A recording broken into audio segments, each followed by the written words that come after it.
Les agrégats sont des indicateurs économiques qui désignent des synthèses de l'activité économique nationale. Ce sont des éléments qui permettent d'effectuer des comparaisons dans le temps ou entre les pays.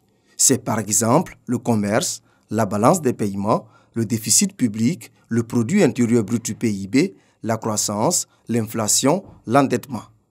Quelques indicateurs de la Côte d'Ivoire. Notre endettement est sous contrôle et bien géré. Nous avons un taux qui est en dessous de 50%, pour ne pas dire 45%, et donc qui est nettement en dessous de la norme communautaire de 8 mois, qui est de 70%. L'inflation, nous sommes à un niveau de moins de 1%, pour ne pas dire cette année c'est 0,4-0,5%, donc nettement en dessous de la norme communautaire de 8 mois, qui est de 3%. L'économie ivoirienne se porte bien. Quand nous allons au roadshow pour présenter la situation de la Côte d'Ivoire, c'est des résultats qui dépassent les objectifs. Et donc, quand on ne fait pas confiance à l'économie, on n'injecte pas de ressources.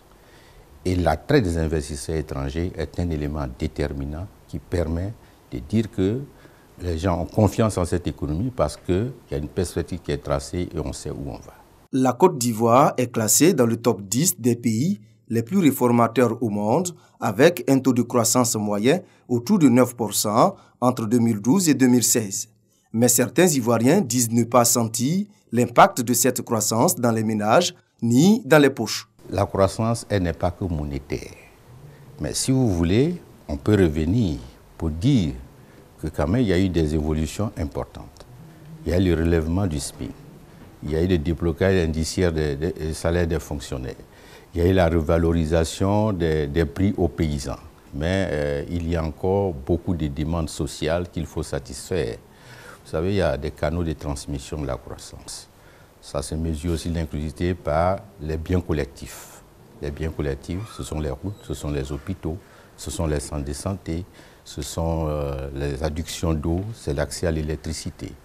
Et quand vous prenez, vous verrez que en termes de dépenses pro-pauvres, nous sommes passés en 2012 d'à peu près 1000 milliards à presque plus de 2000 milliards en 2018. Le gouvernement poursuit la mise en œuvre des programmes de développement économique avec l'appui de ses partenaires.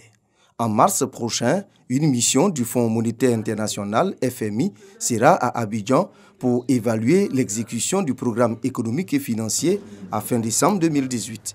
Cette rencontre de Grand Bassam se tient en prélude à cette mission du FMI dont le but est d'examiner les indicateurs du cadre macroéconomique et de dégager les perspectives à moyen terme.